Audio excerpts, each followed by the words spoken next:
If you travel carry-on only, let me de-influence you from a few things. Hi, I'm Josie. I've been packing carry-on only for over 25 years, and I'm here to show you how you can too. You may not need some of these essentials that people swear by, and let's start with the travel scarf. And what I'm talking about with the travel scarf is the big oversized scarf that people like to, throw over your shoulder and drape yourself with. And it looks fabulous in Pinterest photos and for Instagram influencers. But in real life, I just think that they are way too oversized and way too bulky. Once you have taken your photo and once you're on your flight and you don't need it anymore, you have to deal with where are you going to put this? And it's going to take up quite a bit of room in your personal carry-on item. So that's something you have to account for. For me personally, I just use a lightweight pashmina type scarf, and this is probably scarves that I've gotten on Amazon. They roll up to take up very little room. The next thing I want to de-influence you from is expensive luggage and expensive personal carry-on items.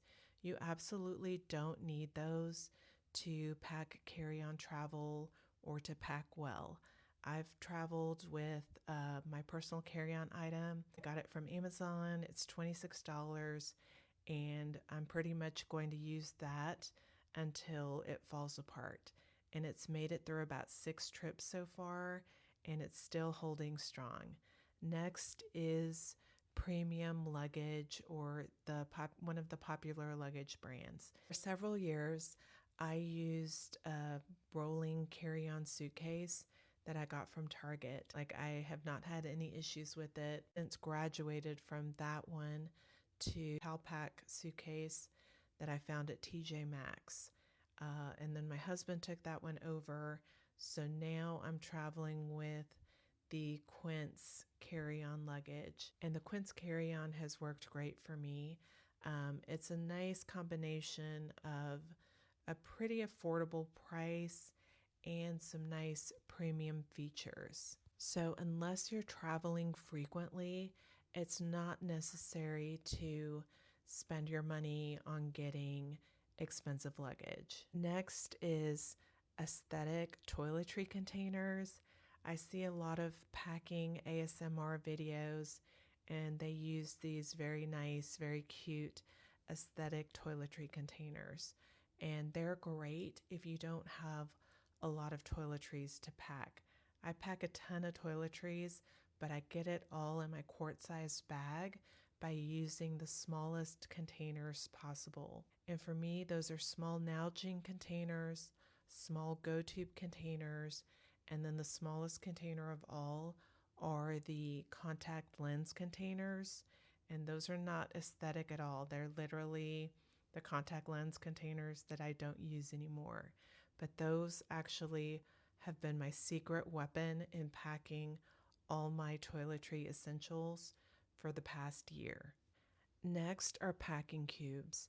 Also, over the past year, I've come to the realization that packing cubes do not actually save me space in my carry-on luggage. So instead, I've moved on to using compression sacks because those provide me with a lot more room. You can see in one of my earlier videos where I compared just packing in your suitcase versus using a compression sack versus using a compression packing cube.